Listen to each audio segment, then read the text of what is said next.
I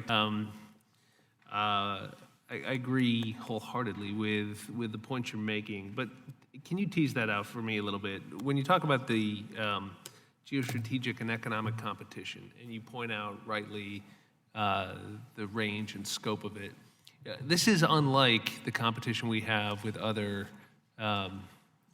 major countries, right? I mean, this is not the same as the global competition we have with Japan or the global competition we have with Germany, or even the pressure on our manufacturing sectors or other industries like shipbuilding that we might find with other emerging economies or nations. Talk about how it's different, and particularly how it depends for its orientation, for its success to date on the authoritarian model that the Chinese have embraced. Despite 30 years of economic policy and trade policy and wishful thinking on the behalf of American policymakers that the Chinese are moving closer to our model, but instead, if anything, seem to be accelerating away from it.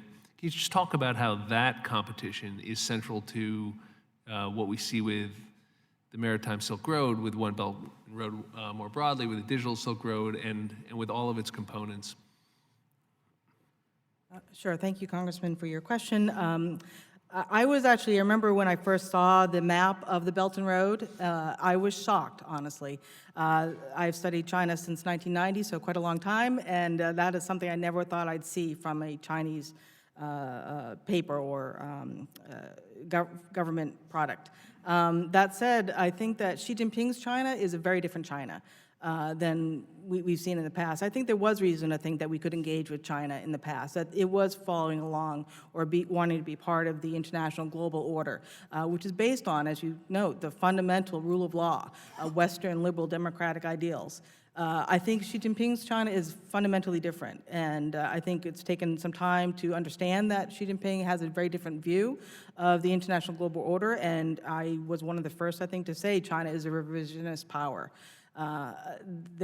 Under Xi, China does want to remake the international order in a more Chinese model approach.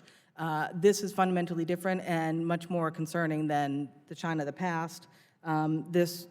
China of old is the same, industrial policies, 5-year plans, long-term plans, that hasn't changed. But what has changed is that China wants to remake and revise the international order, which gets down to that fundamental difference between a communist-led China, Communist Party-led China, and what the international community, U.S. and others, have set up, which relies on the rule of law. And when you say revise and remake, another word would be to displace the United States. What's your view of that? I would agree with that now. I would not have, 7, 8 years ago, before Xi. I think that was a different China. I think that our strategy may have fit them, but I think our strategy has to adjust to a new and more aggressive China. And so is it fair that we should, and when we talk about displacing, we're not just talking about displacing us economically from a particular industry or even from a particular region. We're talking about displacing our global economic model with a different one, isn't that right? One led by China. And is it fair that we should understand the components of One Belt, One Road, Maritime Silk Road, Digital Silk Road, all as component elements of a larger strategy to displace the United States and its market-based, rules-based system with the Chinese authoritarian model? Yes, I'd agree with that, but I'd also caution, as I have before and with others, that this is Xi Jinping's China. I am not convinced that this is going to be China of the future necessarily. It's the China we need to deal with. Obviously, we need a new strategy. Ms. Walsh, Xi Jinping has made clear that he has no intentions of going anywhere. Isn't that fair?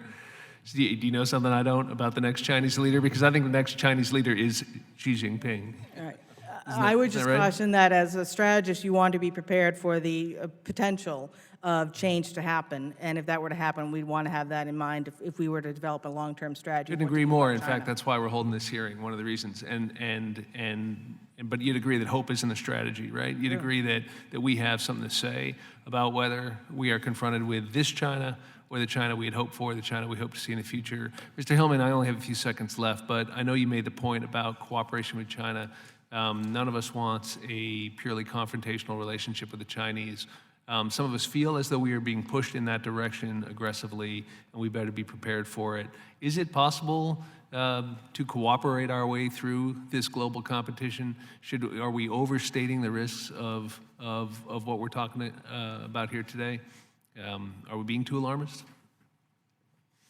So I think you do have to think through what the risks are, and then you plan toward those. And so I don't think that that's been alarmist at all. I think we're having a healthy reassessment of what interdependence has meant for us. And so I think looking at the maritime dimension of that certainly makes sense. I do think that there's more we can do in terms of our analysis to separate things that are threatening from things that are benign or harmless. Or sort of white elephant projects. So to give you an example, with ports, not every port is some Trojan horse Chinese naval facility. But being able to go through that you need to have information about who's involved and what the port looks like, and there's an art to it.